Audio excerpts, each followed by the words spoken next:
I'm Amanda, conducting fellow of the Braddell Symphony Orchestra. Over the past few months, our string musicians have been presenting works from the core string repertoire to you. The last piece of this project, to be premiered very soon, is the popular Serenade for Strings Opus 20 by the British composer Edward Elgar. Elgar was born in 1857 and, like his father, quickly grew to become a capable pianist, organist, and violinist. Here's an interesting fact not many people know about Elgar. In his days as a young professional, he took up posts as conductor and violin professor in unusual places such as a psychiatric facility and a school for the blind near his hometown. These institutions had an equally interesting consort of instruments, among them a piccolo, 2 cornets, a euphonium, and a small unbalanced string section. Having to manage this unusual combination proved to be challenging. However, it provided Elgar with invaluable experience in composing, conducting, and coaching, seen in composition and performances throughout his life. In 1889, Elgar married one of his students by the name of Caroline Alice Roberts, to whom this string serenade was dedicated to. In fact, one of Elgar's most famous works, Salute d'Amour, as you can hear in the background now, was also dedicated to her. In the year before his marriage, Elgar composed a set of 3 sketches for strings, with each movement holding an individual title: Spring Song, Elegy, and Finale. Some sources point towards the sketches as the first drafts of the serenade. Unfortunately, the manuscripts no longer exist, and we can only wonder if he already had his string serenade in mind 3 years before he began composing it. What we do know, however, is that while writing this work, Elgar took reference from the string serenades of other composers.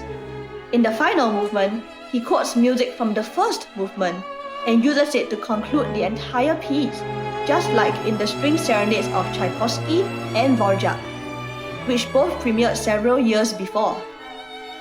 We also know that Elgar had a particular affinity towards his string serenade, often referring to it in his letters as his favorite. The first movement is called Allegro piacevole, which translates to fast and pleasant. The violas open the piece with a lively rhythmic motif, which you will hear underlined at multiple points throughout the entire serenade. On top of this rumble, Elgar places melodic lines in the violins. First, a small rippling phrase, later, a huge arch that spans several bars. While the violins shine, the cellos and basses punctuate the soundscape with deep, round staccato notes.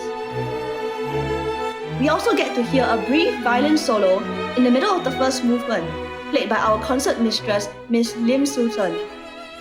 While she plays, the second violins and the violas shuffle in syncopation, like the sea creatures that watch in awe as the Little Mermaid sings over the turbulent waves.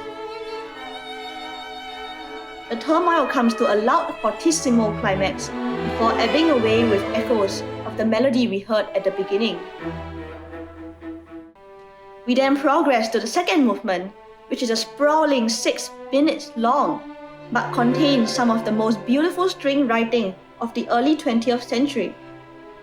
If we were to picture this movement as a shape, it could be likened to a symmetrical arch: A, B, C, B, A. In A, the different sections enter slowly, almost lazily, with long-drawn chromatic phrases that overlap one another. In contrast, the following B theme is in a pure, childlike C major, played by the first violins.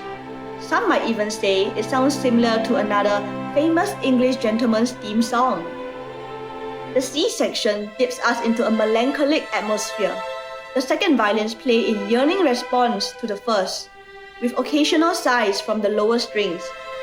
The sorrowful mood is soon transformed, however, in the return of the B section, where the theme is heard once again, but this time over a fuzzy, murmuring accompaniment.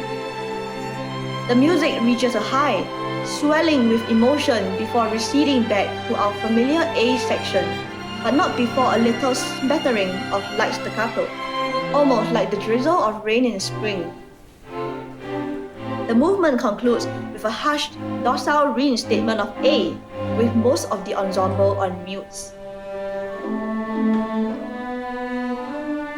The final movement is a refreshing change of mood. It begins with a short, pleasant introduction before the melody develops as a dialogue between the upper and lower strings. Curiously, the music draws to a questioning pause not long after the start of the movement. Here, Elgar follows in Dvorak and Tchaikovsky's compositional footsteps and inserts themes from the first movement, thus bringing the work full circle. The piece comes to a close with a beautiful chord played 3 times by the entire orchestra, each one softer and more precious than the last.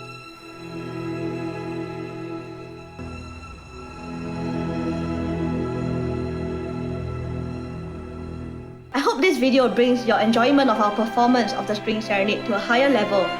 Please look forward to the premiere of our recording. Take care and see you soon.